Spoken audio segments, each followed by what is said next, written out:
Sir, উনি আমার প্রতিদিন চুলের মুঠি ধরে এমনভাবে মারে যেন গায়ে কোনো দাগ না থাকে।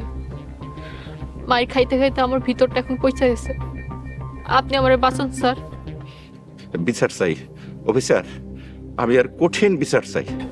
স্যার, আপনি আমার পরিবারটারে বাঁচান। গত 3 মাস ধরে অত্যাচার সহ্য করতে করতে আমি আর পারতেছি না। নারী পেটানো ওর নেশা। উনি নারী পেটানো মনের ক্ষোভ বা ঘৃণা থেকে না, ওনার নারী পেটানোর বিকৃত লালসা থেকে। স্যার, আমি এখন ওনার ওই বিকৃত লালসার শিকার। ম্যাডাম, আমি আপনাকে একটা কথা জিজ্ঞেস করতে পারি, যদি কিছু মনে না করেন?